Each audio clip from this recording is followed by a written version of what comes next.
నాయన పూర్వం బదరికాశ్రమంలో సత్రయాగం చేశారు.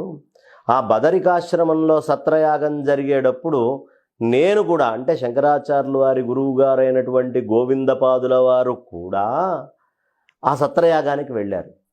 వెళ్ళినప్పుడు అక్కడికి సాక్షాత్తు వేదవ్యాసుల వారు వచ్చారట. వచ్చి కాస్త మధ్యలో సమయం ఉన్నప్పుడు పురాణాదులు చెప్తూ ఉన్నారు. ఈ పురాణాలన్నీ చెప్పేటప్పుడు నేను స్వామివారిని అడిగాను, అయ్యా మీరు బ్రహ్మాండంగా వేదాలని విభజించారు, చక్కగా అవసరమైనటువంటి బ్రహ్మసూత్రాలు ఇవన్నీ మాకు అందించారు, మాకు అద్భుతంగా పురాణాలు అన్నిటినీ కూడా అందించారు, ఇలా మీరు రకరకాలైనటువంటి సాహిత్యాన్ని మొత్తాన్ని మాకు అందించారు. కానీ ఒక్క చిన్న ఇది స్వామివారు, మీరు రాసినటువంటి బ్రహ్మసూత్రాలు సామాన్యులైనటువంటి మానవ మాతృలకు అర్థం కావట్లేదు, దీని భాష్యం కూడా మీరే చెప్పాలి అని నేను వారిని అడగడం జరిగింది. అడిగినప్పుడు వేదవ్యాసుల వారు, నా అంతటి వాడు భవిష్యత్తులో నీకు శిష్యుడిగా వస్తాడయ్యా, ఆ వచ్చినటువంటి శిష్యుడు బ్రహ్మసూత్రాలకి భాష్యం రాస్తారు అని చెప్పారు. చెప్పేటప్పటికీ ఇది నర్మదా ప్రాంతం, ఓంకారం అమలేశ్వరం అని చెప్తాం. అమలేశ్వరం అంటే మలము అనేటటువంటిది మొత్తం పోయి ఏ మలము లేకుండా ఉంటుంది. ముందు బ్రహ్మసూత్రాలు రాయాలి అనే సంకల్పం వచ్చిన వాడికి మలమంతా పోవాలి కాబట్టి నర్మదలో ఆయనకి సన్యాసాశ్రమ స్వీకారం అనేది ఇచ్చారు. బాగుంది. ఇచ్చిన తర్వాత ఆ రోజు ఆయన నాకు ఒకటి చెప్పారయ్యా, నీ దగ్గరకు వచ్చేటువంటి శిష్యుడు నాతోటి సమానుడు అని చెప్పారు, మరి నేను ఎలా గుర్తుపట్టాలండి అంటే, ఎవరు పొంగుతున్నటువంటి నర్మనదిని, మొత్తం నదిని అన్ని వేల మంది చూస్తూ ఉండగా ఒక్క కమండలంలోకి బంధించగలడో, నర్మదా నదిని మొత్తాన్ని కమండలంలోకి పట్టగలడో అతను మాత్రమే నీకు శిష్యుడు, నా అంతటి శిష్యుడు అవుతాడు. అతన్ని ఆజ్ఞాపించి కాశీకి పంపించి అక్కడ బ్రహ్మసూత్ర భాష్యాలు రాయమను అని చెప్పారు.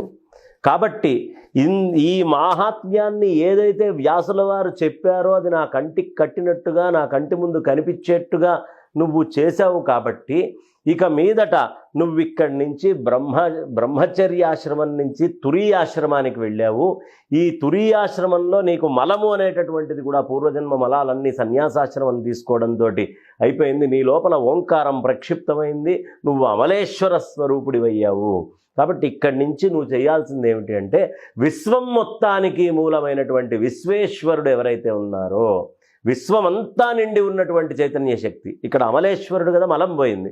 ఇప్పుడు విశ్వమంతా నిండి ఉన్నవాడు పరమేశ్వరుడు అనే ప్రాంతం ఏదైతే ఉందో అక్కడికి వెళ్ళు, ఆ కాశీకి వెళ్ళి బ్రహ్మసూత్రాలకి భాష్యాన్ని రాయి, నువ్వే సమర్థుడివి, నాకు వ్యాసుల వారు చెప్పారు అని చెప్పారు. సర్వ వేదాంత సిద్ధాంత గోచరం తమగోచరం గోవిందం పరమానందం సద్గురుం ప్రణతోస్యమహం. అన్ని వేదాంతాలు మనకు కనిపిస్తున్నాయి సర్వ వేదాంతాలు, సిద్ధాంతాలన్నీ కనిపిస్తున్నాయి, కానీ ఆయన కనిపించట్లేదు. ఇప్పుడు నువ్వు ప్రశ్న వేస్తున్నావు అంటే నీకు భాష అర్థమవుతుంది, భాష చదవగలవు, భాష బయటికి చెప్పగలవు. నేను ప్రశ్నను అర్థం చేసుకోగలుగుతున్నాను అంటే నాకు భాష వచ్చు, నేను తిరిగి నీకు చెప్తున్నాను. కానీ నీకు భాష రావడానికి కారణమైన మీ అమ్మగారు ఇక్కడ లేరు, మీ నాన్నగారు ఇక్కడ లేరు, మీ గురువులు ఇక్కడ లేరు, దానికి సంబంధించినటువంటి ప్రశ్నలు లేవు. సర్వ వేదాంత సిద్ధాంత గోచరం, నీ ప్రశ్నలన్నీ గోచరం అవుతున్నాయి. నేను చెప్పే సమాధానాలకి కారణమైనటువంటి నా తల్లిదండ్రులు లేరు, నా గురువులు లేరు, నేను చూసిన పుస్తకాలు అవేవి ఇక్కడ లేవు, కానీ అవన్నీ గోచరం అవుతున్నాయి.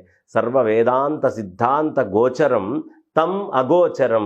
గురువు ఎప్పుడు అగోచరంగా ఉంటాడు, కానీ మనలోనే ఉంటాడు, మనతోటే ఉంటాడు, మన నుంచి బయటకు వస్తూ ఉంటాడు. అలాంటి సద్గురుం గోవిందం అయినటువంటి ఆ సద్గురు ఎవరైతే ఉన్నారో ఆ గోవిందుడికి నేను నమస్కారం చేస్తున్నాను.